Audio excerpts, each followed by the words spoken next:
Haleluya. Yesu ashimwe. Urakwiriye icyubahiro Mana agakiza kacu, urakwiriye gushyirwa hejuru, urakwiriye gupfukamirwa, urakwiriye kuvugirizwa impundu. Nta wundi mwami uhwanye nawe, nta yindi mana imeze nkawe, nta washyirwa hejuru, nta waririmbirwa, ntawe twaramya nk'uko twakuramya mwami, urengeye byose. Turakwingize ngo uyu mwanya wo kuramya mwami tumaze imbere yawe, reka data izi ndirimbo, aya majwi data bihinduka umubavu uhumura neza imbere yawe, bizamuke bikugereho mwami. Unezezwe nuko gitareka amahanga natwe abakunda Imana, loves of God. Muri kino gitondo natwe turi imbere yawe tuguhimbaza, turi imbere tuvuga ngo urakwiriye gushyirwa hejuru, urakwiriye gupfukamirwa, urakwiriye kuvugirizwa impundu. Nushimwe, nuhimbazwe mwami. Turi hano tuvuga ngo nuhabwe icyubahiro, turi hano tuvuga ngo nushyirwe hejuru, turi hano tuvuga ngo nupfukamirwe. Uri Imana yacu, uri umuremyi wacu, uri umurengezi wacu, kandi uri umutabazi. Ntawe uhwanye nawe papa, ntawe twabona twakugereranya nawe, ntawe twabona data twagushushanya nawe. Urengeye byose, uri hejuru ya byose, usumba bose mwami, utegeka isi n'ijuru. Natwe tuguhaye icyubahiro mu izina rya Yesu Kristo Nazareti, amen. Haleluya. Abaramyi bacu barakoze. Imana yo mu ijuru ibaha umugisha kandi bagirire neza. Namwe abadukurikiye mwese aho muri mu bigo bitandukanye n'imigabane itandukanye, namwe mwafatanije natwe guhimbaza Imana no kuramya Imana muri kino gitondo. Imana yo mu ijuru ibaha umugisha kandi ikomeze ibagirire neza, ikomeze ibiteho, ikomeze ibazamure ku rundi rwego. Mbere yuko rero twinjira mu ijambo ry'Imana, reka n'ubundi twongere turamye Imana mu butunzi yaduhaye. Dutanga icyacumi, dutanga amaturo, dutanga amashimwe, dushimira Imana ko ibongeye kuduha uburyo bwo kugaruka imbere yayo. Abadukurikiye online, nimero murayibona, zirimo ziratambuka kuri screen muri gabara ry'umweru n'umutuku. Igihugu cyose waba urimo urashobora gukoresha nimero muri bihugu bya East Africa, Burundi, u Rwanda, Uganda na Kenya. Urashobora gukoresha nimero bitewe n'igihugu uherereyemo, kohereza ituro ryawe, kohereza icyacumi, kohereza ishimwe, kohereza no gushyigikira umurimo w'Imana bitewe n'icyo umwuka w'Imana yagushyize ku mutima cyangwa se n'umugisha Imana yaguhaye. Hanyuma abari hanze, mu bihugu byo hanze ku migabane itandukanye, murashobora gukoresha word limit. Urashobora gukoresha kuri iyo nimero muri Kenya, mukoreza kuri word limit kuri nimero muri Kenya, iri mu mazina yanjye. Urashobora kuba wayikoresha ugaturira Imana, ugasapotinga kandi ugashyigikira umurimo w'Imana n'ubwami bw'Imana. Mushaka no gukoresha uburyo bwa Western Union cyangwa se MoneyGram, nabwo nta kibazo, byose birakora. Kandi mwatwandikira mukatubwira bitewe n'igihugu mugiye koherezamo, twabafasha. Kuko iyo nimero yacu n'ubundi yo mu Rwanda ya President 50 78 86 58 40 iri kuri WhatsApp. Iyo mukoresha murezi cyacumi mu Rwanda iri no kuri WhatsApp, wanatwandikira kugira ngo dushobore ko twagufasha uburyo ki wakorera Imana. Imana yo mu ijuru ibaha umugisha, komeza gushyigikira umurimo w'Imana no komeza gusapotinga ubwami bw'Imana, kubera ko kugira ngo ibi ngibi byose tubigereho kandi bishoboke, nuko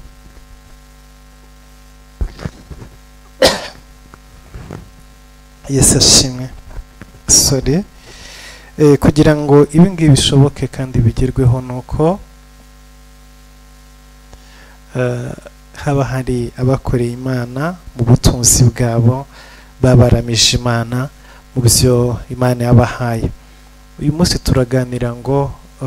turaganira ijambo rivuga ngo nakumenye ntarakurema utaraba urusoro mu nda ya mama wawe. Reka dusome mu gitabo Yeremiya igice cya mbere, turasoma duhereye ku murongo wa 4 turageza ku murongo w'10. Reka dusome mu izina rya Yesu. Nuko ndavuga nti murongo wa 4, nuko ijambo ry'Uwiteka rinzaho riti, nakumenye ntarakurema mu nda ya nyoko, kandi nakwejeje utaravuka, ngushyiraho kuba umuhanuzi uhanurira amahanga. Nuko ndavuga nti, nyamuneka Nyagasani Yehova, dore sinzi kuvuga, ndi umwana. Ariko Uwiteka arambwira ati, ubivuga uti ndi umwana, kuko abo nzagutumaho bose uzabasanga, kandi icyo nzagutegeka cyose nicyo uzavuga. Ntubatinye, kuko ndi kumwe nawe, kugira ngo nkurokore, niko Uwiteka avuga. Uwiteka aherako arambura ukuboko kwe ankora ku munwa, maze Uwiteka arambwira ati, nshyize amagambo yanjye mu kanwa kawe, dore ngushyiriye hejuru y'amahanga n'ibihugu by'abami, kurandura no gusenya, kurimbura no kubaka no gutera imbuto. Amen. Reka dusengere ijambo ry'Imana. Data, mu izina rya Yesu Kristo, uri Imana irindi ijambo ryawe kugira ngo urisohoze. Iki gitondo ndakwinginze kugira ngo ijambo ryawe rigire imbaraga. Umugisha abantu bose bakurikira ijambo Mwami, kugira ngo imbaraga ze n'ubushobozi bwawe byururuke kandi bikore biherekeje ijambo ryawe. Buri wese ahabwa umugisha mu kubaho kwawe no mu rukundo rwawe, mu mbaraga zawe no mu bushobozi bwawe, mu izina rya Yesu Kristo Nazareti. Amen. Yesu ashimwe. Ijambo ry'Imana riratubwiye ngo, nakumenye ntarakurema. Yesu ashimwe. Mbere y'uko uvuka, mbere y'uko ubaho, mbere y'uko mama wawe amenya ko atwite, mbere y'uko papa wawe na mama bicara bagafata umugambi bakavuga ngo tugiye kubyara, byashoboka no kubyara no kuvuka kwe ko byagoranye. Byashoboka yuko habanje kubaho kubura urubyaro. Byashoboka ko wabanje kwirukanka kwa muganga n'ahandi. Hari n'abarenga aho ngaho bakajya mu bapfumu, bakajya kuraguza, bakajya kwivuza mu miti y'igishenzi, y'ikirundi, y'ikinyarwanda, y'ikinyakenya, y'ikigande, y'ikinyafurika, kugira ngo bakunde babone urubyaro.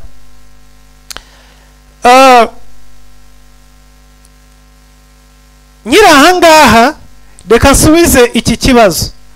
Numva hari umuntu wigeze kukibaza, reka ngisubize. Aje ngo, ese iyo umuntu abuze urubyaro hanyuma akajya mu bapfumu akaraguza, bakamuha imiti, bakamukoreraho imihango, yarangiza agatwita akabyara, uyu mwana avuye ku Mana cyangwa avuye kuri Satani? Ni ikibazo. Ese ko yagiye kwa muganga hasanzwe akivuza bikanga, wenda akanasenga intege ziwe zikaba nkeya, akitiramo kwiyobokera inzira y'abapfumu, hanyuma muri iyo nzira akaba ari habonera umwana, uyu mwana tuzamwita ko yavuye he? Ni ku Mana cyane kuri Satani? Igisubizo ni iki ngiki. Satani nta bintu agira, nta mafaranga agira, nta rubyaro agira, nta mugabo agira, nta n'umugore agira.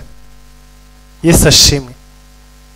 Ijambo ry'Imana riravuga ngo, ibyaremwe byose byaremwe nawe Yesu Kristo.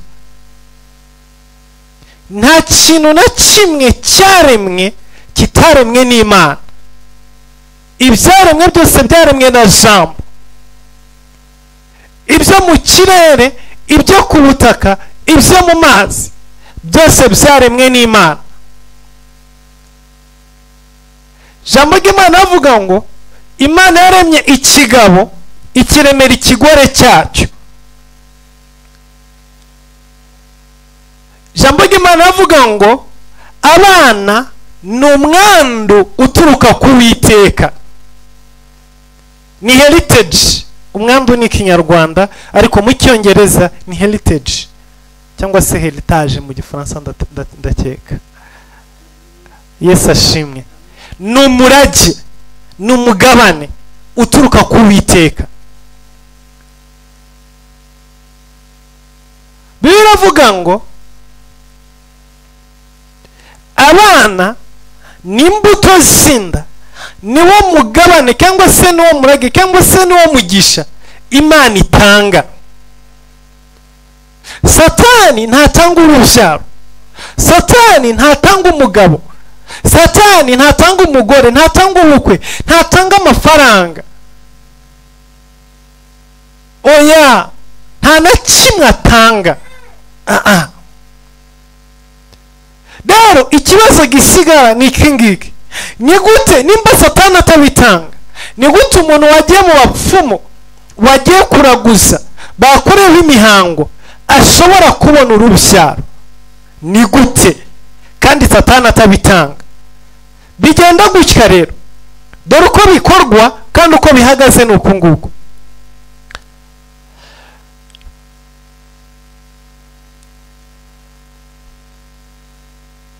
Ubwawe mbere y'uko uvuka Imana iba yarakumenye. Haleluya.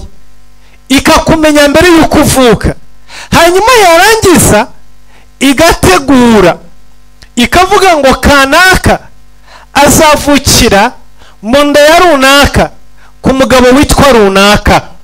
Yesu ashimwe. Kuko Imana yacu ni Imana y'ibisekuru. Nureba Yesu Kristo urabona igisekuru cyiwe kuva kwa Yosefu kugera kuri Adamu, nta numwe Imana ihusha.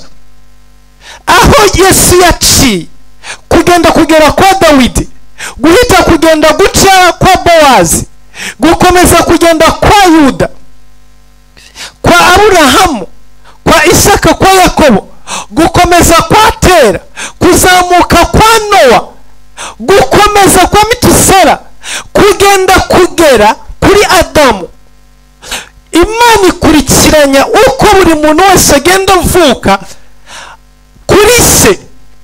Bivuze ngo Imana irakuzi mu gisekuru cyawe, irakuzi kwa so no kwa sokuru no kwa sokuruza no kwa sokuruza, kuzagenda kugera kwa Adamu, byose birapanze. Yesu ashimwe. Ntabwo ari ibintu bikorwa uyu munsi, ni ibintu Imana yashyizeho isi itararemwa. Niyo mpamvu birivuga ngo ndakuzi utaraba urusoro mu nda ya mama wawe. Imana ikurebera kwa Adamu, imbuto yawe ituruka iyo ngiyo. Imana ikurebera iyo ngiyo kwa Nowa. Haleluya. Kuko abavutse bose nyuma y'umwuzure, twese dufite origine mu maraso kwa Nowa. Muri bari abahungu batatu ba Nowa, twese niho dukomoka. Sogokuru wacu n'umwe ni muri Nowa, ni Nowa. Ugakomeza ukagenda ukagera kwa Adamu. Yesu ashimwe. Nubwo tuvukana na Yesu, tumaze kumwizera nk'umwami n'umukiza n'umucunguzi, tugahinduka abana b'Imana, ariko no mu maraso dufitanye isano. Iyo uzamutse mu bisekuru ukagera kwa Nowa, turi abavandimwe nawe, dufitanye isano ry'amaraso. Ntibazakubeshye. Yesu ashimwe. Ndacyasubiza rero ngo bigenda gute kugira ngo umuntu ajye kuraguza abone umwana? Kuko rero Imana yagushyizeho kuzavukira mu muryango runaka, kanaka na kanaka. Iyo bahuye, Imana ibizi ko hari umwana w'umuhungu cyangwa umukobwa uzavuka muri iyo couple ihuye nk'umugabo n'umugore. Kuko niko Imana yabishyizeho, niko Imana yabitegetse. bigenda gute rero? Satani araza akazana abarozi biwe, akazana abapfumu biwe, akazana abadayimoni, bakaza bakajya hagati y'umugabo n'uyu mugore bashakanye, bagombaga kubyara abahungu 3 n'abakobwa 3. Noneho barangiza bakazibira urubyaro rwabo, bakaruboha, bagafunga inzira yose wa mwana Imana yohereje azanyuramo. Icyo nicyo Satani akora. None mugashaka urubyaro mukarura. Kubera iki? Kuko inzira urubyaro rugomba kuvukiramo Satani yarayiboshye. Uko niko bigenda ku bintu byose, no kuri mariage niko bigenda. Imana ikurema ikohereza mbere yuko uba urusoro mu nda ya mama wawe, ibara maze gushyiraho kuzakora mariage n'umugabo runaka n'umukobwa runaka. Satani rero araza akaboha bwa bukwe bwawe, akabuzirika. Noneho abantu bagiye kuraguza bakajya mu bapfumu bagaterekera, bakora icyo twita worship evils, kuramya Satani, bapfukamira Satani. Wibuke Satani yabwiye Yesu ngo nupfuka mukandamya ndaguha biriya. Mu yandi magambo ibyo nafashe ndabirekura. Hallelujah. Example nuko wareba system yo mwisi. Iyo bakoze ibyaha baragufata bakagushyira mu gasho, bakagushyira muri gereza. Rero iyo uri muri gereza ubu uri ahantu umuryango wawe udashobora kukubona, ubu uri ahantu utemerewe gushaka, ubu uri ahantu utemerewe gukora ubukwe, ubu uri ahantu utemerewe kujya ku ishuri, ubu uri ahantu utemerewe gukora business, ubu ufungiranye mu gihome. Rero umucamanza icyo akora arategeka bakagufungura. Iyo bagufunguye ntago bakuremye, wari umuntu usanzwe uriho ariko wari uri muri gereza. Yesu ashimwe. Ibyo niko bigenda mu isi y'umwuka. Wa muntu wagombaga kuvuka, Satani ashyira gereza mu nda y'umugore, Satani ashyira gereza mu nda y'umugabo, agafungirana za mbuto zigomba kuvuka, agafungirana abana b'abakobwa n'abahungu. Hanyuma uyu muryango wajya kuraguza, wajya mu bapfumu, Satani akabaha devoir, akabaha homework, akababwira ngo ikintu muri bukora uyu munsi wa none, murazana ihene, murazana intama y'ibara rimwe, murazana inkoko imeze gutya na gutya. Saa 7 z'ijoro muraza kujya hagati y'inzira mwiyuhagire amaraso, mutapfuniye imiti, mwambaye ubusa kugeza saa 7 z'ijoro. Nibirangira mugaruke. Ejo muzafata ihene mwigane impande y'amazi ku kiyaga saa 7 z'ijoro, mwikerera ijosi, amaraso muyavome, nimurangiza muyuhagire ku nyanja, hanyuma mugaruke. Ibyo byose urimo gukora ntago ari byo biguhesha umwana, ahubwo ni ukuramya Satani, ni ugukorana amasezerano na Satani yuko azinjira mu rubyaro rwawe, yuko azinjira mu migisha yawe, yuko azinjira mu buzima bwawe akagukontorora, n'abazakurikiraho bose bazamukorera. Ibyo byose ubukora biba ari ibihango birimo biba hagati yawe na Satani, hagati yawe n'abadayimoni. Ibyo byose iyo birangiye umaze gushimisha Satani, uyobowe n'abakozi biwe ari w'abapfumu n'ababarozi, ibyo ngibyo ubikora ushaka urubyaro, ubikora ushaka amafaranga, ubikora ushaka ubukwe, ubikora ushaka amazu, ubikora ushaka ibi n'ibi. Ibyo byose umaze kubikora, Satani akabona yuko mumaze kugirana igihango, mumaze kugirana amasezerano, mumaze kwemeranywa kubana no gukorana ndetse n'abazagukomokaho, mumaze kwemeranywa. Icyo akora ni kimwe, ategeka abadayimoni bari bahagaze kuri rwa rubyaro rwawe, bari bahagaze kuri za mbuto z'urubyaro rwawe, barangiza akababwira ngo noneho nimuveho, nimumureke, mu gitondo warangiza ukaryamana n'umugabo wawe cyangwa n'umugore wawe inda ikinjira, ariko mu kuri iyo nda yinjiye ntabwo ari Satani uyitanze, n'imbuto y'Imana wari usanganywe ariko Satani yicayeho. Yesu ashimwe. Satani abwira umudayimoni wari warafashe ubukwe bwawe, wari waramusiritse, ati uyu mukobwa cyangwa se umuhungu bijyanye n'imihango tumaze kugirana n'ibyo tumaze kwemeranywa, uyu munsi imbere ya bwa bukwe bwiwe butahe. None uwo mudayimoni wahoraga yica ubukwe bwawe, Satani akamuha oda yo kuva mu nzira akagukinguruka. Yagukinguruka umugambi w'Imana ukuzura ku buzima bwawe, ariko umugambi w'Imana ukuzura waramaze kugirana amasezerano na Satani. Urubyaro rwawe rukaza waramaze kugirana amasezerano n'abadayimoni, bityo Satani agatangira gukurikirana abana bawe, agatangira gukurikirana urubyaro rwawe, akabateza indwara, akabateza ibibazo, akabateza intambara, akabateza ibibazo bikomeye cyane. Kubera iki? Kuko hari amasezerano wagiranye nawe kugira ngo ukunde ubyare, hari amasezerano wagiranye nawe kugira ngo ukunde ubone amafaranga. Ayo masezerano rero niyo Satani aba akeneye cyane, yarangiza agakinguruka umugisha wawe ukaza, ariko mu kuri ayo mafaranga Satani uyaguhaye we ntayagira, n'ay'Imana. Uwo mugisha si Satani uguhaye, n'uw'Imana. Ariko kuko Satani yashoboye gukorana nawe mu muryango wawe, yashoboye gukorana n'abasogokuruza bawe, yashoboye gukorana n'abanyoko wanyu n'abanyogosenge, yashoboye gukorana n'abanzi bawe, babaha umugisha wawe, bamuha uburenganzira bwo kuwukoraho, bamuha uburenganzira. Ni kwa kundi hari amakosa umuntu akora, Rwanda Revenue cyangwa se Kenya Revenue cyangwa se Uganda Revenue cyangwa se Oberi mu Burundi n'ibindi bitandukanye, bakaza bagafatira imitungo yawe n'ibyawe, warabikoreye, warabiruhiye, warabivunikiye, ariko bitewe n'amakosa runaka yakozwe, banki ifatiriye umutungo wawe bitewe n'amakosa yakozwe. Rwanda Revenue ifatiriye ibyawe,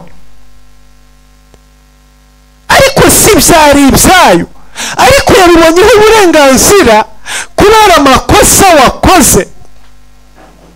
Nuko bigenda no mu isi y'umwuka. Hari amakosa ababyeyi bakora, hari amakosa abasokuru bakora, hari amakosa abantu bakora mu buzima bwabo, hanyuma bigatuma Satani abona success ku mugisha wawe, akabona success ku kazi kawe, akabona success ku rubyaro rwawe n'urushako rwawe. Iyo amaze kubona iyo success, araza agafata ibyari ibyawe akabihindura ibyiwe, akabikontorora, akabikoresha icyo ashaka.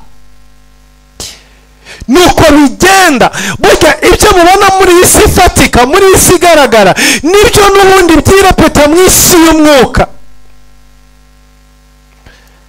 Ariko iri jambo ngo nakuremye, nakumenye ntarakureba mu nda ya mama wawe, nutumva neza uyu munsi wa none uraza kumenya uburenganzira bwawe, uraza kumenya intambara utangira kurwana mu mwuka ndetse no mu mubiri, uraza gutangira guhanganira uburenganzira bwawe, kuko ibyo wimwe n'ibyo wabujijwe ni uburenganzira bwawe mbere y'uko uvuka. Imana yashyizeho uyu mugisha, Imana yaremye uyu mugisha, Imana yaguhaye umugisha utaranavuka. Mbere y'uko uvuka Imana yagutegekeye ko uzarongora, uzarongorwa. Mbere y'uko uvuka Imana yagutegekeye yuko uzaba umukozi w'Imana, uzahanura, uzabwiriza ubutumwa bwiza, uzigisha ijambo ry'Imana, uzaririmbira amahanga. Mbere y'uko uvuka Imana yagushyiriyeho yuko uzaba umutunzi, Imana yagushyiriyeho yuko uzatera imbere, uzagera ku bintu bihambaye. Ariko icyakozwe ni kimwe, mu buryo bw'amanyanga akomeye cyane, umwanzi yarinjiye afata umugisha wawe arawudetruna, awushyira mu kindi cyerekezo gitandukanye n'icyo Imana yari yaragambiriye mu buzima bwawe. Haleluya. uragwa n'igitutu cyo kubaho ubuzima butandukanye n'ubwo Imana yakuremeye.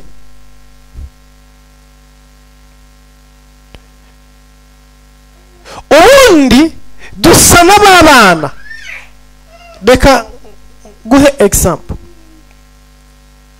Reba umwana wavukiye mu muryango isa n'umucuruzi, umuryango ufite amafaranga, bafite amazu menshi, bafite amamodoka meza, bafite abakozi benshi mu rugo, baba mu nzu nziza. Uyu mwana akavukira muri uru rugo, akavukira mu bitaro byiza, ahabwa amata meza, yambikwa neza, afite abakozi batandukanye bamwitaho ijoro n'amanywa. None igitondo kimwe yari mu mugisha wa se, yari mu mugisha w'ababyeyi, amerewe neza, yiga ku kigo cyiza, afite uburyo bwiza bwo kubaho. Hanyuma igitondo kimwe ise agakora amakosa, akagambanira igihugu, cyangwa se akanyereza imisoro ya leta, akagira ibyo yiba, cyangwa se amafaranga akayashora mu cyerekezo kibi. Hanyuma ya mitungo yose umwana avukiyemo yari kuzaragwa, leta ikaza ikayifata yose ikayitwara, bakabasohora mu nzu, barangiza bakajya kuba ku muhanda. Uyu mwana atangira gusogoringa, atangira kubaho nabi, atari uko yavutse wabara abakene, yavutse bafite buri kintu cyose. Ariko ikibazo, hari amakosa ababyeyi bakoze, none bitumye uyu mwana imitungo yose yari yase, yari y'umuryango, iri mu maboko ya guverinoma. Hanyuma noneho reka tuvuge ngo guverinoma ni umubyeyi, ariko reka tuvuge ngo imitungo yagiye mu maboko y'ibyihebe. Hari abateroriste, hari umutwe runaka w'abateroriste wafashe ya mitungo ya se urayitwara, ndetse sometime ise na nyina wenda bakanabatwara bakanabica. Hanyuma barangiza bakaza bakabwira uyu mwana b'abateroriste ati rero turabona yuko wavutse ukize kandi wavutse ufite imigisha, ariko uyu munsi none ubayeho nabi, ariko twakumvikana ukongera ukabaho neza. Niwemera ibyo tugusaba ugakora ibyo tugutegetse, turagusubiza ibintu bya so, wongera ube mwongera ubijere. Bakambwira turazi rero, kabaza ati ndakora iki? Uratujoyininga, urinjira muri timu yacu, uremera gukorana natwe, wemere kuba ibandikazi cyangwa se wemere kuba ibandi. Hanyuma tuba tugutuma kwica abantu, tugutume gusahura ibintu, dukorane. Nidukorana iriya mitungo ya so urayisubiramo, ariko kuri kondisiyo yuko urabanza urahirire iyi teroriste yacu, uyirahire yuko ubaye umumemba, hanyuma utanga amaraso yawe. Nurangiza uramanika ukuboko ku idarapo ryacu, dukorana igihango yuko utazigera uduhemukira.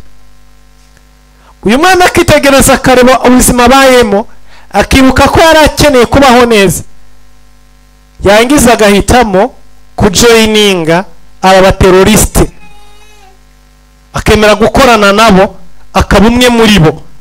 Bakamusubiza ibintu byase, akagira imodoka, akagira inzu, akagira iki, ariko kondisiyo iyi teroriste timu yayo igomba kumuhozaho ijisho.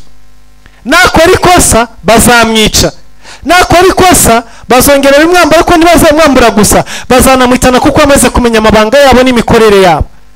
Rero igihe cyose azabakora n'abateroriste, ibi ntazaba bifite, ashobora no kuzabona ibirenze, kuko bazajya basahura n'iby'abandi babe muri ya timu ya gangster. Ubwo ni uburyo bumwe uriya mwana ahitamo. uko niko rero abantu bahitamo kujya mu bapfumu, kujya kuragura, kujya kuraguza, kujya gukora n'abadayimoni. Kubera iki? Kuko imigisha yabo yashimuswe n'ibyihebe, ariyo satani n'abadayimoni. Ubukwe bwawe bwarashimuswe, urubyaro rwawe rwarashimuswe, amafaranga yarashimuswe, akazi kawe karashimuswe, byose byarajyanywe mu maboko y'abateroriste aribo satani. Satani n'umuteroriste, nta muteroriste ubaho nka satani muri iyi si. Bariya bose twangwa n'abateroriste babyigira kuri satani, babikomera kuri satani. Satani niwe shebuja, niwe muteroriste wa mbere. Nta muteroriste urenze kuba yaza akakwicara akakubuza gukora ubukwe ukagenda ukubita imyaka 40-50 yakuje gukora ubukwe. Umuteroriste urenze uwo ngo n'ubu. Satani niwe muteroriste wa mbere muri umugome. Yahize akakubwira ngo kugira ngo ukore ubukwe kandi Imana yarabukuremeye, waraje ku isi Imana ikoreje kuzagira ubukwe, akavuga ngo kugira ngo ukore ubukwe ugomba kuzajya uryo kuzenguruka hagati y'inzira saa sita z'ijoro wambaye ubusa. Imagine umwana w'umukobwa wize ufite PhD, ufite PhD, ufite imodoka nziza agendamo, ariko kugira ngo azabone ubukwe akazajya ahora azenguruka saa sita z'ijoro hagati mu nzira yambaye ubusa kugira ngo azakunde arongorwe. Hari umuteroriste urenze satani? Ntawo hari. Reka bambere ku bundi buryo. None sasa uyu mwana ashobora kugira uguhitamo kundi kwa kabiri, ubundi afite amahitamo atatu. Uguhitamo kwa mbere ni ukuvuga ati mwabateroriste mwe, ibyo mwatwaye ni mu bijyane, mu bigumane, nzigumira gutyo nta kundi. Ko no guhitamo kumwe. Rero uko guhitamo ni abantu bambuwe na satani ibyabo. Mwibuke turi kujana avuga ngo nakumenye ntarakurema, ngushyiraho kuba umuhanuzi uhanurira amahanga. Hari ikintu Imana yagushyiriye, umwanzi rero akaza kakikwiba. Wanyuzwe uvuga ati satani ndabizi ko wabinyibye, ndabizi ko nagombaga kurongora, nagombaga kurongorwa, nagomba kugira akazi, nagomba kugira urubyaro, nagomba kuba ndi umukozi w'Imana, nagombaga kuba mfite amafaranga, nagombaga kuba mfite ibi n'ibi, nagombaga kuba mbifite, ariko umwanzi yarabintwaye. Rero kubw'izo mpamvu nta mbaraga mfite zo guhangana nawe, kandi sinanamujoyininga, natware nta kundi. Ubwo nyine ubuzima bwanjye buzarangira gutyo. Hari abantu bahitamo kurekera satani ibyagenje gute, ibyabahuguje, bakamurekera kavuga sinkujoyininga, ariko nyine nta kundi gumana, akarekera akamanika amaboko agabera urwaje. Ko no guhitamo kwa mbere. Uguhitamo kwa kabiri ni wa mwana wese makavuga ngo ngiye kugenda joininge bara abateroriste nkorane nabo kugira ngo nsubirane ubuzima data yari yaranshaki. Abone abandi bavuga ngo sinzapfa ntarongowe, sinzapfa ntarongoye, sinzapfira muri ubukene, sinzapfa nabonye akazi, sinzapfa meze gutya, ngiye kujya mu bapfumu, icyo basaba ko reko sindagikora, ndabana nabo, ibitambo bansaba ndabitanga, ndabazengurukamo mpaka kugeza igihe nzagera ku cyo nshaka. Abo ni abantu nabo bahitamo gufata inzira y'ubupfumu, akajya mu Rwanda akabazenguka akabarangiza, akajya mu bapfumu mu Burundi bamurangiye bose akabazenguka akabarangiza, kamukamo muri Kongo akabarangiza, akajyamo muri Tanzania akabarangiza, akajya i Uganda akabarangiza, akajya muri Kenya akabarangiza, akazamuka muri Ethiopia, akajya muri Nigeria, akazenguruka hose akavuga tumva aho ntazashobora kugera.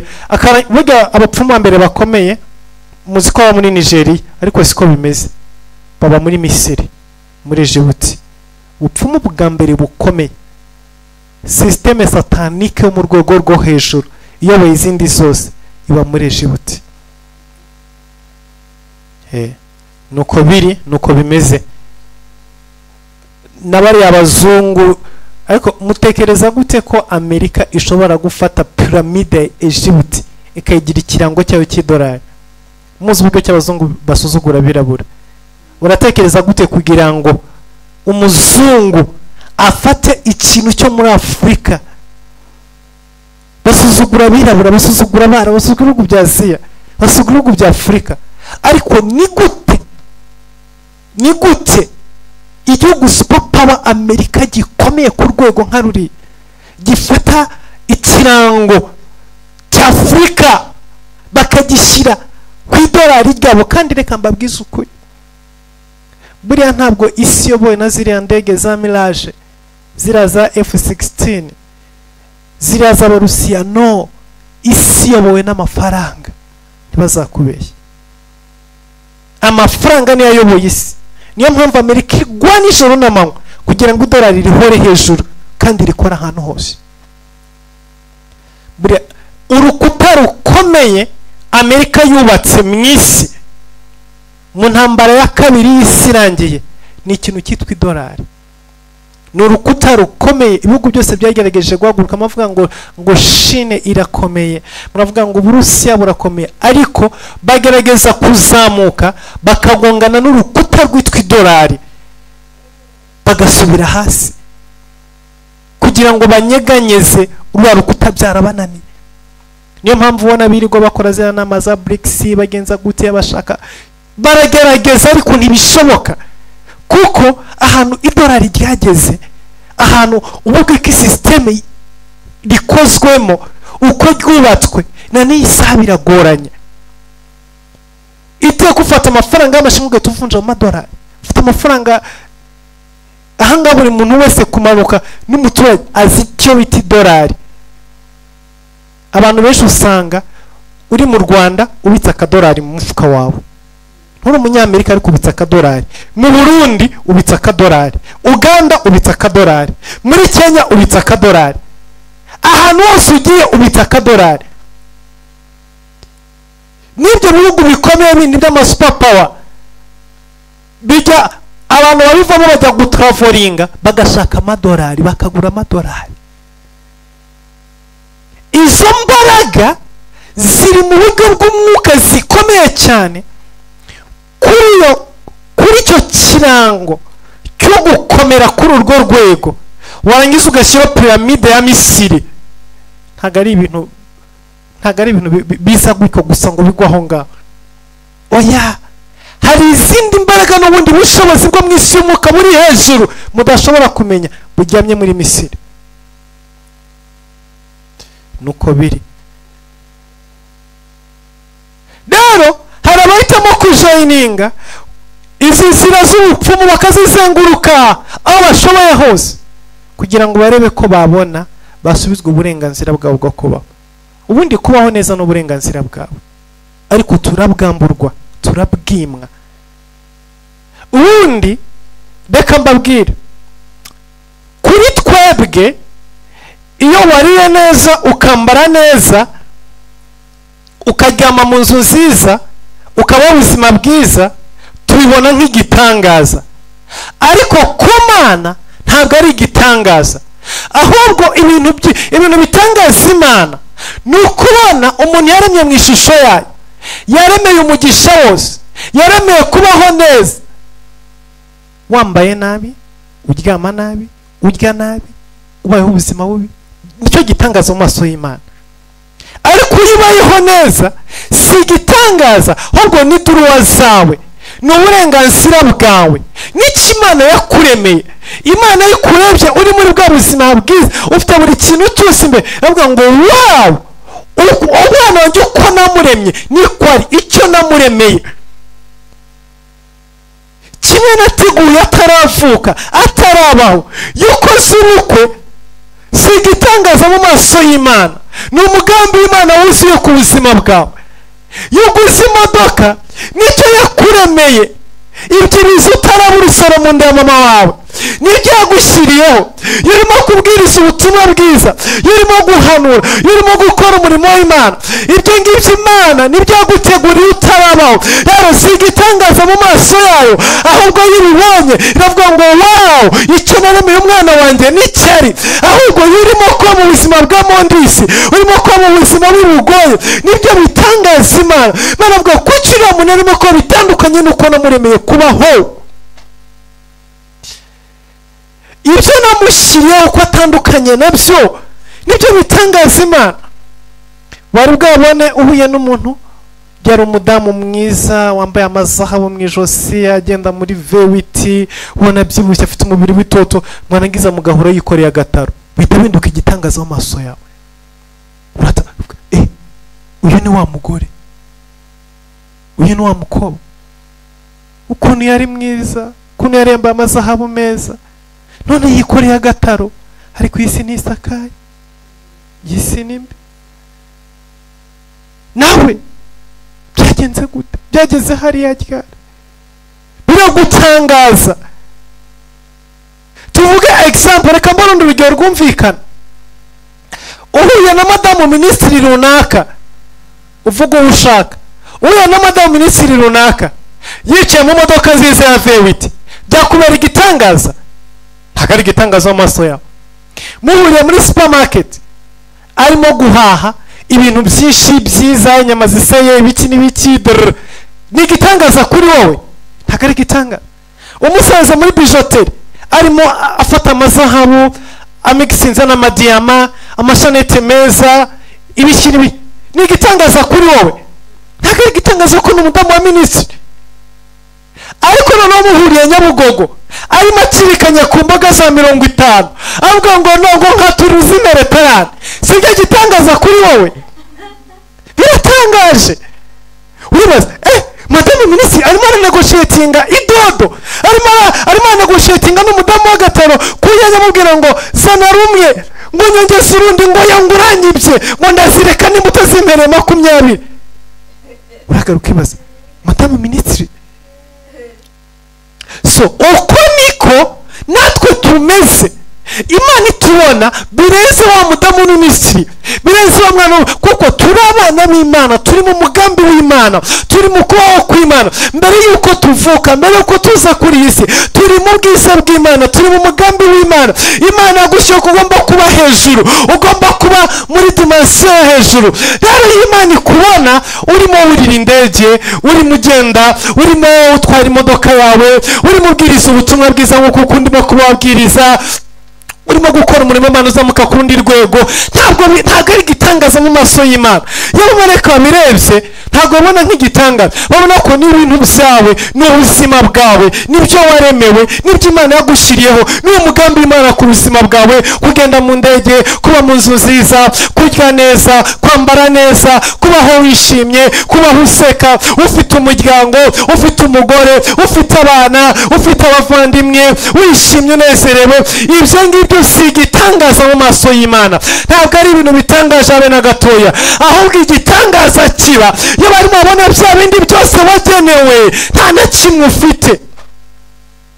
Birabatangaza. Abamarayika bari bakavuga, babonye uriya muntu, twamubonye. Bo rero bakureba mbere y'uko uza ku isi, mbere y'uko urusoro mu nda ya mama wawe, bakareba umugambi w'Imana ukuntu dizayinize ku buzima bwawe, barangiza noneho bakareba ugeze ku isi, bakavuga uyu muntu mbere y'uko aba urusoro mu nda ya mama wewe, dore Imana yari imuzi, dore ibintu Imana yamushyiriyeho, dore igitipu Imana yamushyiriyeho ku buzima bwe. Yagombaga kugira umugabo umeze gutya, akabyara abana banaba, yagomba kuba muri iki gihugu, byagomba kugenda ukunuku. Mwabibonye ukuntu bimeze, bakabyitegereza. Ati none nimumurebe, ni abantu babiri batandukanye. Uw'Imana yohereje kuba urusoro mu nda ya mama wiwe, n'urimo kuba ku isi, ni abantu babiri batandukanye. Yesu ashimwe. Choice ya gatatu ni iyi ngiyi, irakomeye cyane. Abenshi muri iyi si bahitamo ziriya choice ebyiri za mbere. Bahitamo choice yo kurekera Satani agatwara, akigumanira, bakigumiraho. Abandi bagahitamo kumusanga ngo bakorane, basi abaha ibyo yabambuye. Choice ya gatatu ni wa mwana azakura akamenya ubwenge, akamenya ngo iriya etaje yari ya papa, konti yo mu Busuwisi yari amafaranga yanaye, konti yo muri Amerika yari amafaranga yanaye, V8 Range Rover za modoka zimeze uku gutya na gutya, byose byari umugabane wa data. Ariko biriya byihebe, bari abateroriste, batwaye buri kimwe, batwaye ibyari ibya data byose, barabitwaye. Rero kubw'izo mpamvu bakagira choice nk'iya Yefuta. Haleluya. Yefuta bamaze kumusohora mu nzu kwa se, bamaze kumwirukana kwa se, yarasohotse. Yefuta twamuvuzeho, yarasohotse avuga ngo ibyari bya data byose barabitwaye, uburenganzira bwo kumwana mu rugo barabutwaye, uburenganzira bwo kuba umuyobozi mu rugo rwa data barabutwaye, buri kintu cyose kijyanye n'umusaruro w'ibyo navukiye nafite uburenganzira barabitwaye.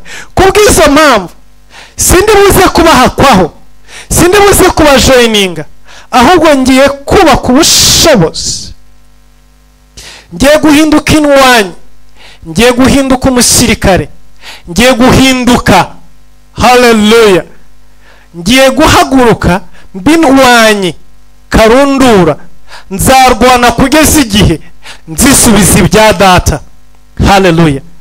Uyu mwana agahaguruka akajya mu gisirikare cya guverinoma akavuga nzitoza, ndabizi bizamfata igihe, bizamfata umwanya, bizamfata iminsi myinshi, ariko ntacyo bitwaye, nzemera ndara amajoro, nzahera kuri kaporale, nzamuke, nzagera igihe nzaba liyetona, nzagera igihe nzaba koroneri, igihe kizagera mbe generali, igihe kizagera shobore kugira umutwe w'ingabo ukomeye cyane, hanyuma igihe nzakomerera nanjye nzatera biriya byihebe, nzarwana nabyo mbyambura ubutunzi bwa data bwose, nzagaruza buri kintu cyose umwanzi yatwaye data. Haleluya. Uyu mwana agahaguruka akinjira mu gisirikare cya guverinoma, yarangiza akiyemeza guca mu nzira zose zisabwa kugeza igihe azabera generali, akaba umugaba w'ingabo. Yarangiza ngo ubu umaze kugwiza imbaraga zose, maze kugwiza ubushobozi bwose, ubu ndashobora guhaguruka nkajya kurwana n'ibyihebe byambuye data, byatumye mbaho nabi. Ntabwo yabyuka igitondo kimwe ngo ashobore kurwana nabo, biriya byihebe nabyo birakomeye, ariko mu gihe runaka asetinga goals, agashyiraho aim, agashyiraho intego, avuga ngo sizi imyaka bizantwara, sizi igihe bizantwara, ariko icyo nzi cyo nuko bizarangira, ndwanye na biriya byihebe nkabikubita, nkagaruza buri mugisha wose wa data. Haleluya. Uyu mwana akagenda akajoyininga igisirikare, akiga amashuri yiwe, akazamuka, akagira disipurine mu buzima, akagira ibyo areka, ntajye mu nzoga, ntajye mu ndaya, ntajye mu biyobyabwenge, ntiyihebe. Intego yiwe ni uko igihe kimwe azagarura ibyase byose, intego yiwe ni uko azakomera, yarangiza akazagarura ubutunzi bwa se. Yihanganira igihe, akihanganira imyaka y'ubuto bwiwe, akihanganira imyaka y'intege nke ziwe, ariko ijoro n'amanywa abakora ikintu cyose kizatuma agera ku ntego zo kugaruza ubutunzi bwa se. Igihe kiragera rero akajya guhura na bya byihebe n'abateroriste, agiye kubambura imigisha ya se, ariko ntabwo agenda agiye kunegoshiyetinga, ntabwo agiye kuganira nabo, ni urugamba atangiza, agafayitinga, akarwana n'umwe ku wundi, akagira ibyo agaruza. Ashobora kubigaruriza umunsi umwe, ashobora kugenda abigarura gahoro gahoro, kuko biriya byihebe nabyo byabitwaye ntibika ahantu hamwe, babishyira ahantu hatandukanye. Rero iteka agenda amenya ngo bitewe n'uko barana bitwara umwana, hari n'ibyo akora atazi ko ari ibyase, ariko yinjiye mu ntambara atangiye kurwana bya byihebe, atangira kugenda amenya ngo burya n'iki cyari icya data, burya n'iki cyari icya data, n'iki cyari icyanjye, n'iki cyari icyanjye, n'iki cyari icyanjye. Rero mu buryo bw'umwuka, uku ni uguhitamo kwa gatatu kw'abantu bahitamo mu buryo bw'umwuka, akavuga ngo sindi burekere satani ubutunzi bwanjye yatwaye, ubutunzi bwa data iso ari we Mana yakumenye utarabusore mu nda ya mama wawe, kandi sindi buca inzira z'abapfumu ngo njye kunegotiatinga no kuramya Satani, ahubwo ngiye kuyoboka inzira yo gusenga, ngiye kubaka imbaraga. Rero uko wa mwana azajoininga igisirikare ntabe generali mu gitondo, ahubwo bizamusaba kugenda kugeza igihe azagera kuri rwa rwego, niko nawe iyo ujoininze inzira yo gusenga ukavuga ngo ngiye gutangiza urugamba kwa Satani, ngiye gutangiza urugamba ku badayimoni, nzagaruza ibyanjye, nzagaruza umugisha wanjye, nzagaruza umugisha w'Imana. Iyo umaze gufata icyo cyemezo ugatangira iyo ntambara ukija muri urwo rugamba, ntabwo umunsi watangiye gusenga uhita ugira imbaraga zo kunesha Satani, ntabwo umunsi watangiye gushaka Imana uhita ugira ubushobozi bwo kugenza gute, bwo kuwatangira kugaruza ibyawe, ahubwo urinjira mu masengesho. Yesu ashimwe. Urinjira mu masengesho ufite intego, waramaze gusobanukirwa neza yuko mbere yuko mburusoro mu nda ya mama Imana yarinze kandi yanshiriyeho kuba umuhanuzi, yanshiriyeho kuba umutunzi, yanshiriyeho kuba umunyamafaranga, yanshiriyeho kuba umukozi w'Imana, yanshiriyeho gukorera Imana, yanshiriyeho kugera ku bintu byinshi bihambaye.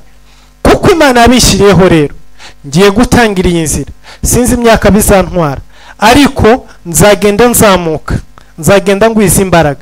Uko niko tujoininze inzira y'amasengesho. Ubahisemo kurwana na Satani, wanze kuyoboka inzira y'abapfumu, ahubwo Satani buri kintu cyose yatwaye azakigarura ku mitsi, azakigarura ku mbaraga, azakigarura mu ntambara, azakigarura mu kurwana. Uzarwanira buri kintu cyose kugeza ukigezeho. Rero uko ugenda uzamuka mu masengesho, hari abasirikare binjira mu gisirikare akazarinda kivamo ari kaporari, ari rukurutu, atarigeze abona iranka na rimwe, akazarinda rivamo akazenda asezerwa mu gisirikare atarenze kapiteni. Hari abandi bazamuka bakagera kuri generali. Uko niko no mu gusenga bimera. Hari abantu binjira mu gusenga bakahitamo inzira yo gushaka Imana no gushakisha Imana, akaba umusirikare wa Kristo, ariko akigumira kuri kaporo, kuri kaporari, ntarenga aho ngaho. Hari abandi bazamuka ariko agera kuri kapiteni akagumaho ntaharenge. Hari abandi bazamuka yagera kuri kamanda agahagararira aho ngaho ntaharenge. Hari abandi bazamuka akagenda akagera kuri koroneli agahera aho ngaho ntazaharenge. Hari abandi bazamuka bakagera hejuru kugeza kuri majoro. Hakaba bazamuka bakagera kuri majoro general. Hakaba bazamuka bakagera kuri furu genero. Yesu ashimwe. Uko bigenda mu gisirikare k'isi niko bigenda no mu gisirikare cya Yesu, niko bigenda no mu gisirikare cy'ubumana. Twese turabakozi b'Imana, ariko ntago dukora kuri dimension zimwe. Twese turabanyamasengesho, ariko ntago dusenga ku rwego rumwe. Uko winjiye mu gisirikare, bose ni abasirikare, bose bambaye uniforme ya gisirikare, bose bambaye inkweto za gisirikare, ariko revo zabo si zimwe, komanda yabo si imwe, ibyemezo bafata si bimwe. Niko no mu gusenga bimeze, ntago tuba ku marevo amwe. Rero urwego ugeraho nirwo rwego ruguha kugaruza ibyawe teroriste yatwaye ari we Satani. Hallelujah. Uko uzamuka mu gusenga, uko uzamuka mu kumenya Imana, uko uzamuka mu gushaka Imana, niko ugenda ugaruza bya bindi Satani yagiye atwara. Niho rero ugera ugasanga, Yesu ashimwe, niho ugera ugasanga rwa rubyaro rwari ruboshywe, rwari rufunzwe, twararufunguje. Kubera iki? Imbaraga wagize zo gusenga zageze ku rwego rukubita dayimoni ufunze urubyaro arahunga. Shabuja ntiyamuri komandinze ngo narekure, ahubwo umuriro w'amasengesho, umuriro w'amabombe y'ijuru, intambara warwanye mu isi y'umwuka yakubise abasimu, yakubise uyu mudayimoni wari ufashe urubyaro arahunga, mu gitondo ukabyuka ukabyara. Imbaraga z'amasengesho, kwihanganira kwawe ku gicaniro, kuba imbere yawe kw'Imana, kuba imbere y'Imana kwawe, gusenga kwawe kwageza ahantu gukimbiza abazimu n'abazimukazi n'abademoni bo kutarongora bo kutarongorwa bari baricaye ku rushako rwawe, kurabirukansa gukubita izo nyeshyamba abateroriste bakubuza gushaka no kubona urubyaro no kugira ubukwe, warabakubise bariruka, bariruka bararenga, hanyuma igitondo kimwe ukabyuka ugakora ubukwe. Ubwo buje ntibuje kubera ko wasenze cyane, bwari buriho mbere y'uko uvuka. Yesu ashimwe. Ikintu ushaka yuko usobanukirwa uyu munsi ni iki ngiki, ni ukumenya neza ngo umugisha Imana ku buzima bwawe uriho mbere y'uko uvuka, uriho mbere y'uko ubaho. Umuhamagaro w'Imana ku buzima bwawe uriho mbere y'uko uza muri iyi si. Umugambi w'Imana ku buzima bwawe uriho, umugisha w'Imana uriho. Ibi ngibi bisobanuye iki? Ndagira ngo usobanukirwe neza ngo iyo urimo usenga, ibyo urimo gusaba already urabifite, already warabihawe, ariko ikibazo hari umwanzi wabishimuse. Rero amasengesho yawe ni intambara urimo urwana, ariko ntabwo urimo urwanirira ibitari ibyawe, urimo urarwanirira ibyawe. Haleluya. Urimo gusengera ubukwe, nturimo usengera ikintu kidahari, nturimo usengera ikintu kitakugenewe, kirahari n'ubwawe, warabusezeranijwe, buri mu mugambi w'Imana mbere y'uko uvuka. Ahubwo hari icyebe cyitwa Satani cyawushimuse. Intambara urimo niyo kubohoza umugabane wawe, intambara urimo niyo kugaruza ibyaso. Haleluya. Niyo kugaruza umurage wawe.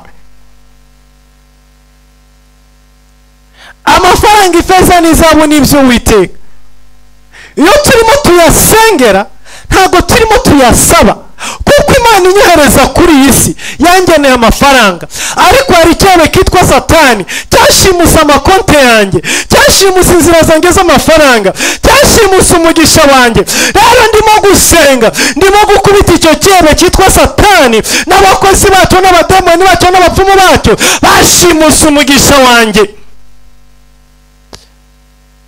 Hari igihe binyorohera gukubita umuzimu wari uyafashe wenda iburyo akarekura, ariko ugasanga ufatiye ibumoso aracyashinyitse, ugasanga ufatiye imbere aracyashinyitse, ugasanga ufatiye hariya aracyashinyitse. Niyo mpamvu duhora mu ntambara igitondo n'umugoroba.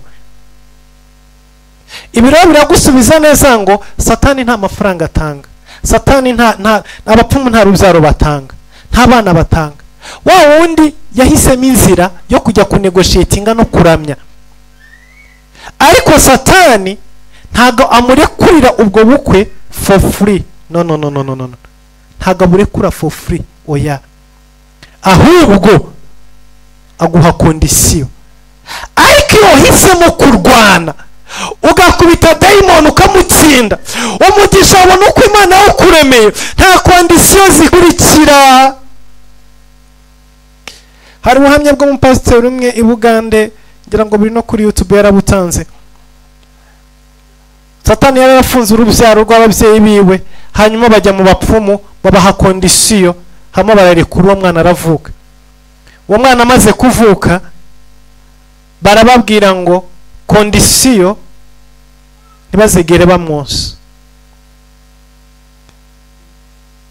Yari kondisiyo bahawe. Nyina, umwana ararira, nyina impuhwe ziramufata, aragenda aterura akana agashyira ku ibere. Agashyize ku ibere akonkeje. Mu buhamya bw'umupasiteri aravuga ngo uwo munsi haje inzoka ipima nka metero 12 iraza yinjira muri beriso yizingira ku mwana kuva ku maguru kugera ku mutwe. Abaturanyi barahurura, isi yose irahurura. Nyina atumwana muri beriso azingiweho n'inzoka, ariruka nkajya gushaka abapfumu bamuhaye urubyaro. Baramubwira ngo wakoze iki twakubujije? Arababwira ngo namwonkeje. Ngo imihango twamukoreho yari umugabo, ntago agomba konka, nta mugabo wonka. Yagombaga kuzakura akajya gukora muri iyo timu y'abapfumu, muri iyo timu y'abarozi. Bari bamwatiye ari uruhinja. Kondisiyo ya mbere bahaye nyina ni iyi ngiyi. Cyo kiganiro kiri kuri YouTube. Bahaye nyina bambwiye ngo nuva kwa muganga umaze kubyara ntuzage mu rugo, umwana uzahita umukomezanya umuzane. Amaze kubyara, mwumva ukuntu ibyo abapfumu bikora.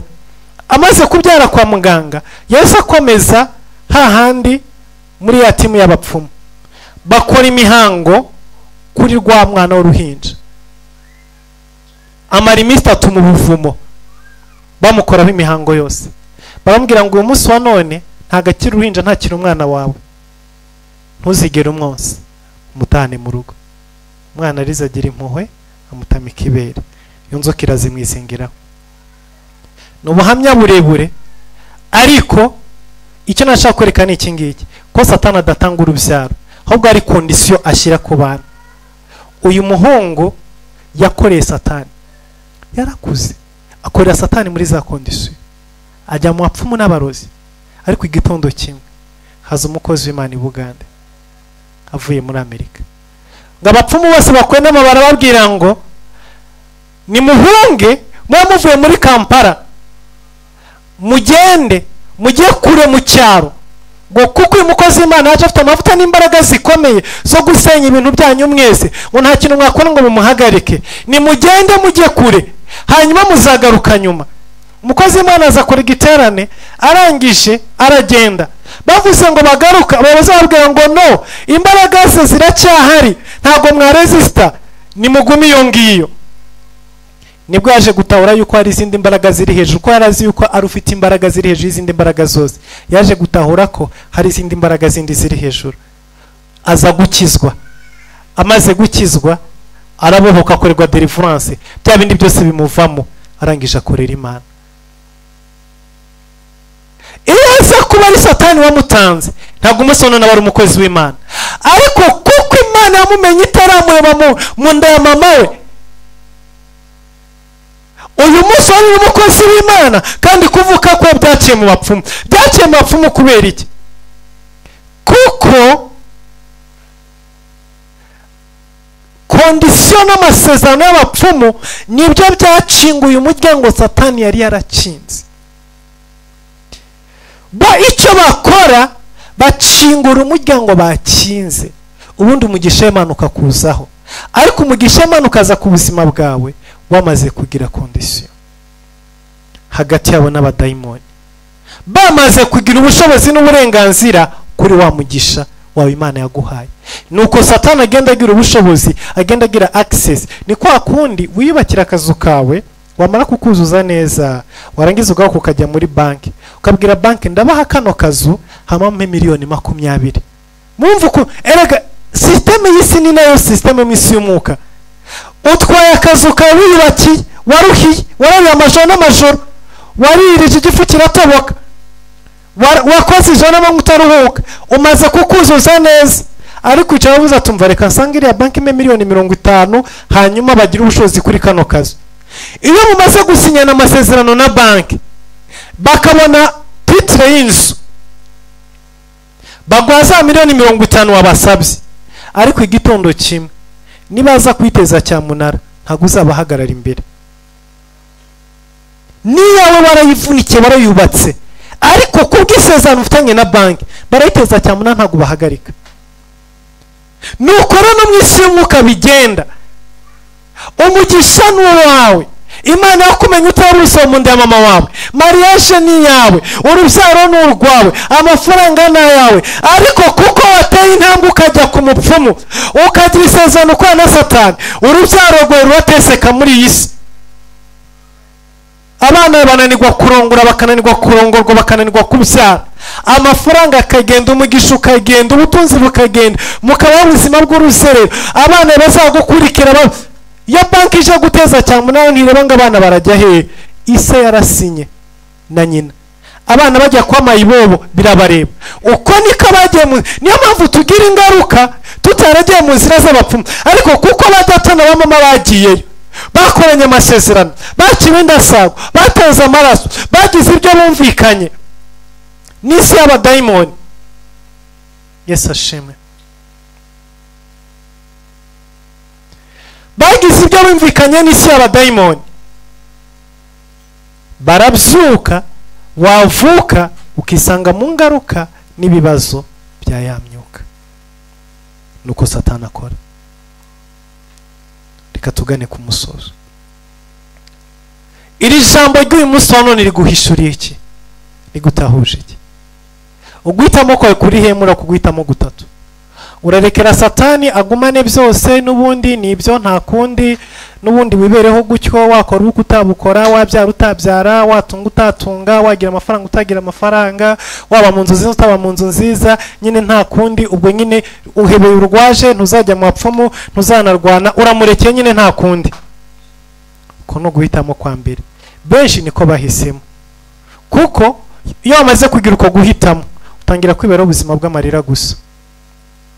Tangira kwiberaho wiririra, urumva nyine none se ugiye Imana yampoye iki? Nta kintu Imana yaguhoye, yaguhaye buri kimwe, ariko umwanzi yaragusahuye. Nta kibazo na kimwe ufitanye n'Imana. Wa mukobwa, wa mudamu we, wa mugore we, wa mugabo we, wa musore, wa muhungu we, nta kibazo na kimwe ufitanye n'Imana pe. Iki kimwe kibaho, nta gihari. Iki kimwe kibaho, nta na kimwe ufitanye n'Imana. Iki kimwe rudori, nta gihari ufitanye n'Imana. Ugurirama niyo waba wakoze icyaha, wibye, warasambanye, wagenje gute, imbabazi z'Imana ni nyinshi hejuru y'ubuzima bwawe. Icyangombwa no ko ufata decision yo kubivamo, ukihana ugasaba Imana imbabazi. Ijambo ry'Imana nkunda imbabazi kuruta ibitambo. Ufashe decision yo kwihana, Imana irakubabarira. So nta kibazo na kimwe ufitanye n'Imana. None hakarushaho kimwe isumuza mucunguzi, amaraso yasareje ubuzima bwawe, nta kibazo na kimwe ufitanye n'Imana. Ahubwo umwanzi niwe yakinze. Rero wisamo kuba kureka gutyo gusa, nuko nyine bigenda. Wenda ikindi kibazo gita kizangaha uzaitubaza, we ko subundi ngo kubera iki Satani yakinze Imana ikabyemera. Impamvu ni iyi ngiyi, nuko umunsi Imana yaremaga umuntu yamuhaye uburenganzira bwose kubyo Imana yaremye. Imana imaze kurema isi n'ijuru n'ibiyirimo, yarabifashe byose ibyegurira umuntu. Arambwira ngo akira n'ibyawe, ubiyobore, ubitegeke, ubitware, ubikoreshe uko ushaka. Rero Imana yamaze kuba umuntu, ntabwo hari icyo bifiteho dore yo kuza kubikontorora ngo imenye ngo biragenda gutya, biramera gutya, biragenda ukunuko. Oya, niba uyu munsi wa none mfashe 100,000 nkabikora mufuka wanjye nkabiguhereza, ntabwo usubira inyuma ngo ndibe icyo wayakoresheje, kuko nayaguhaye nayawe nayakweguriye. Ndazi yuko uri wakoresha ibintu bifite umumaro. So uko niko Imana imaze kurema isi n'ibirimo byose yabihaye umuntu. Hanyuma umuntu nawe arangije abisheta kwa Satani, arabisheta. Amaze kubisheta no Satani nawe arabifata, arangije abwira ati it's okay, ukoze mistake. Ni kwa kundi nyine nawe inzu yawe wayubatse wayirangije uyishese kuri banki. Nudakora ibyo banki ishaka iraza kwiteza cyamunara kandi ni yawe, ntacyo uvuga. Niyo mpamvu Imana yafashe umugambi, yamaze kubona ko umuntu yafashe isi n'ibirimo byose akabisheta agatangira kubaho nabi. Imana avuga ati it's okay, narabiguhaye sinabyisubiza. Nawe wabihaye Satani, ufite imbaraga zo kubimwaka. Wowe nugenda ugahangana nawe, uzarwane nawe, ubimwambure kuko ni ibyawe. Niyo mpamvu tubigarurirwa mu guhangana, kuko twarabitanze. Rero wowe wabitanze nawe usubira inyuma ukajya kubirwanirira. niso na nyoko wanyu na nyogosenge babitanze, nusubira inyuma ukajya kurwana izo ntambara, cyangwa se nyine ukagenda ukumvikana n'abo babihaye, ariko nimwumvikana undi stili ntabwo bigusubiza, ahubwo ahita kwaka n'ibindi. Niko bigenda. Rero Imana yose yifatira umugambi iravuga iti nta kibazo, abazankurikira muri isi kugira ngo muzagere ku bintu muzabirwanira ko narabibahaye, muzabirwanira mu bigaruzi, nimunanirwa kubigaruza muzabaho nyine uko mwahisemo kubaho, nta kundi, mubyihanganire, muzabaho muri ubwo buzima nta kundi. Hanyuma jyewe gahunda yanjye nimuva muri uyu mubiri nshyizeho porogaramu y'uko ngiye kubaremera iyindi si nshyashya, mbaremera irindi juru rishyashya, hanyuma nzabaho undi mubiri mushya, nindangiza mbaho iyindi si ariko utandukanye niyo muri uyu munsi wa none. Niyo proje y'Imana naho ngaho gahunda y'Imana ihagaze. Rero ni ukuvuga ngo wowe iyo uhagurutse ukarwana, urarwanira ibyawe n'ubundi wagabye niwe wabigabye, ni so wabigabye, ni nyoko wanyu wabigabye, ni nyogosenge wabigabye, mariage yawe ni nyogosenge wayigabye, ni so wanyu, ni so niki, niwe uhaguruka kubirwanirira, ariko Imana yarayiguhaye. Ariko icyo Imana ikwemereye cyo ni kimwe, irimo irakuremera indi si nziza, irimo irakuremera indi si nshyashya. Satani adafite ubushobozi ho muri iyo si, Satani ntabwo azaba kontrola, oya ni indi si Imana imwe, ariko iyi ngiyi niwe wabitanze, subiraho byake. Yesu ashimwe. Ni umuntu wabitakaje, nasubire yabishake. Ikindi Imana igusezeranya ni kimwe, nuhaguruka kubirwanirira ndaguteza utubaraga twanjye, uko utubaraga twanjye ntabwo twabishobora. Nuhitamo kwinjira mu ntambara, Imana igutiza imbaraga zayo, ikagutiza abamarayika bayo, ikaguha umwuka wayo wera, ikaguha umuriro wayo, ikaguha ibikoresho, ariko ukinjira mu ntambara ukarwana. Yesu ashimwe. Ugakubita vente y'ijuru ikakumanura abamarayika Mikayeli bakaza kugufasha mu ntambara, ariko stili urayinjiramo uyasenge. Niwicara biragumuko, nubireka biragumuko, niwiryamira ugasinzira biragumuko, ariko nuhaguruka ukinjira mu ntambara, ndambiwe kwicara hasi, ndambiwe iki gitanda kibi, ndambiwe ubuzima bubi, ndambiwe inzara, ndambiwe akagahinda, ugahaguruka ugasenga, Imana izajya igusunikira, igusunikira umuriro, amasengesho yashyirwa ku gicaniro, yongerweho imibavu, yongerweho umuriro, Imana yagarure mu isi ari amabombe, ari umuriro. Imana igufashe uko uzamuka mu ntambara, igusapotinga, uko uzamuka igushyigikire, uko uzamuka igusukira umuriro, uko usenga ikohereza abamarayika.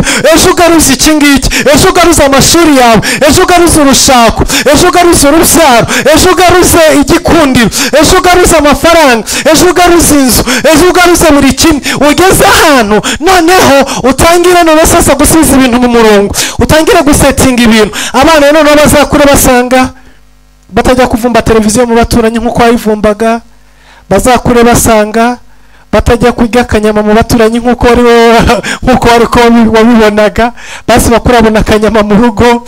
Abana bawe basi bazakure bajya ku ishuri batabirukana na minerivare nk'uko bahoraga hanze bakwirukanye. Nuvuga ngo wowe urimo uragenda ugarura ibintu ku murongo, wowe kakavuyo kose wavukiyemo wakuriyemo, we urimo uragenda ugakosora ugashyira ku ruhande, hanyuma uragenda ukoregitinga utuntu runaka, ugenda udushyira ku murongo, ugenda utuzamura. Handi wabonye telefoni ukuze ndetse banaye gushukisha, umwana we atangire kwikinisha kiriya gahinja. Nuko ibintu ugenda ubishyira ku murongo, ubisetinga. Kwa kundi mwaryamaga muri saro mwese mukirundayo n'amasahani n'ibikombe n'ibiki byose, wowe utangire kugenda ushyira ibintu ku murongo, umwana wagira icyumba araramo. Haleluya, Yesu ashimwe. Umwana wazagira icyumba aryamamo, kwa kundi wararaga hasi utangire kugenda usetinga, umwana none abone igitanda aryamaho. Nuko bigenda. Yesu ashimwe. Kuko abakurefitinze bakujugunya ahantu habi, bakujugunya handi muri cyamunara, ariko wowe uko urwana niko ugenda ugarura utuntu tumwe na tumwe ntabwo wabigarura byose umunsi umwe, ntibishoboka. Ariko uko ugumamo, uko urara ku mavi, uko ujya mu masengesho, uko uzamuka imisozi, uko wiriza, uko ujya muri karante ijoro, uko ufata 20 ijoro, uko usenga, uko uramya, uko usoma ijambo, uko ukurikirana abakozi b'Imana, uko dusengera hamwe, niko ugenda ugaruza utuntu tumwe na tumwe, ugenda udushyira ku murongo gahoro gahoro. Igihe kikazagera basi ukazava muri iyi si nibura usize hari icyerekezo ushyizemo umuryango wawe. Uko wabayeho urwana ushaka akaviza ugenza gute, ejo Imana ikazagufasha, umwana akavukira mu gihugu afitemo pasiporo izenguruka isi yose itiriwe kwirirwa ikomanga. Nuko ibintu ugenda ubishyira ni intambara ugenda urwana gahoro gahoro, kandi uko urwana niko ugenda uzamuka, uva ku karanka kamwe ujya ku kandi karanka, uva ku karanka kamwe ujya ku kandi karanka. Ugasanga uyu munsi batsinze umwuka w'inzara. Ikijyanye no kubwirirwa wenda ushobora kurya nabi pe, ariko ikijyanye no kuba waburara byo icyo ngicyo ako kuka waragatsinze, wenda usigaye uhangana no kurya neza. Ariko basi rimwe mu kwezi ubona akanyama, basi nubwo byaba ari ishyimbo n'umuceri ariko birahari. Ariko hari ikindi gihe mwashoboraga kubwirirwa mukabura cyangwa se mutazi ibyo muzagejeho bizava, ariko nibura ako kuka ugenda ugatsinda, ni amaranka ugenda uzamuka gahoro gahoro. Yesu ashimwe, haleluya. Imana yacu ihabwa icyubahiro. Jambo twarimo tuganira uyu munsi ravuga ngo nakumenye ntarakurema mu nda mama wawe, gushyira ku muhanuzi uhanurira amahanga. Ibyo Imana yakuremeye ni byinshi kandi ni byiza. Si igitangaza yuko ubaho mu buzima bwiza imbere y'Imana. Twebwe bitubera igitangaza bitewe naho twavukiye n'ibyo twaciyemo nuko tumeze, ariko ku Mana ahubwo bitangaje Imana ubuzima ubayeho, ukuntu ubayeho. Imana irakura n'amareka bakakureba kumirwa, kavuga uyu muntu ashobora kuba gute muri buriya buzima, akaryama agasinzira akabyakira akabyemera. Biratangaza Imana. Imana ibona byabaye, Imana ibona ari igitangaza giteye n'ubwo bahuba. Uriya muntu ashobora kuba muri buriya buzima agakubitwa n'izuba, akabura amazi yo kunywa, akabura amazi yo gukaraba, akabura epfo na ruguru, akaba mutendura, akabyemera akaryama agasinzira. Ntabwo azi icyo twamuremeye kuba cyo. Yesu ashimwe. Imana mu ijuru ibaha umugisha, kandi Imana mu ijuru bagire neza. Uyu mugoroba hari abageze ku mugoroba, hari abari mu gitondo, hari abari ku manywa. Twebwe ubu ngubu ngira ngo turi mu masaha 6 n'iminota irenga 17 ndibaza. Okay, turengeje iminota 17 mu Rwanda bari kari saa 5, hari abandi bageze kure, hari abandi turi mu masaha atandukanye. Ariko mwese wadukurike wumve neza ngo hari umugambi Imana ku buzima bwawe, hari icyo Imana yakuremeye, uhaguruka ukirwanirire. Ntiwemere guhitamo kwa mbere no kwa kabiri, ugire guhitamo kwa gatatu. Uzamuka ube generali, ukubita ikiyebe cyitwa Satani, ukubita umuteroriste witwa Satani yaragutorereje ku buryo buteye ubwoba. Uhaguruka uhangane nawe, uzamuke. Nimba uyu munsi ukiri ku ipiti ryo hasi ubyihanganire, ariko ukomeze wemere ube ku ikosi, ukuruza umutwe, ukuruza inda, uzamuke kugeza igihe uzabera generali, ukagarura ibyawe byose. Nubwo byagutwara imyaka runaka, ariko uzave muri iyi si nta mugabane wawe n'umwe waso ukiri mu maboko y'ikiyebe cyitwa Satani, mu izina rya Yesu Kristo. Basi uzave muri isi urubyaro rwawe rusigiye ibintu byose umwanzi yanyaze. Iso ababyeyi bawe, papa wawe babaye ibigwari, cyangwa se wenda ntibabaye ibigwari ubwo ntibasobanukiwe, cyangwa se babaye ibigwari bajya gushakira amapfumu n'abarozi, cyangwa se wenda ntibamenye biva n'ibyo bararekeye. Ariko uyu munsi wanunuza ukuri, hari impamvu iri jambo rimanutse ku buzima bwawe. Uhindura amateka yawe, uhindura amateka y'umuryango wawe, uhindura amateka bazagukomokaho. Kuko haleluya, Imana yakumenye utaraba urusoro mu nda ya mama wawe, igushyira ku munyamugisha. Basi utwara icyo. Imana yamenye ntaraba urusoro mu nda ya mama wanjye, inshyiraho kuba umunyamugisha. Haleluya.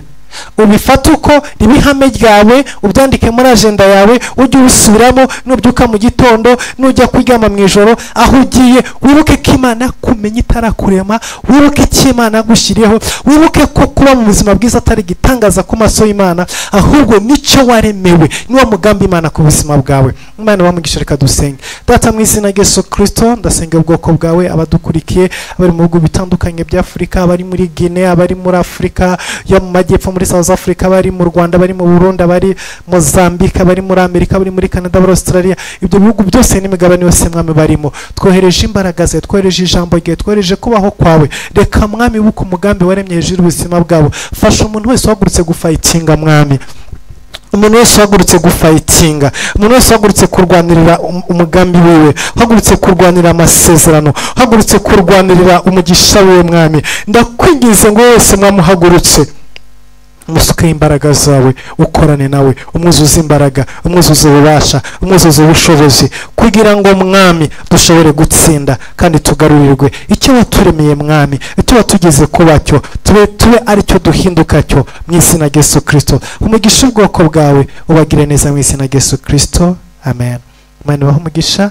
Mwakoze ku imbere y'Imana. Kuwa gatatu saa moya ku masaha yo mu Rwanda tuzaba turi amateraniro ahangaha online.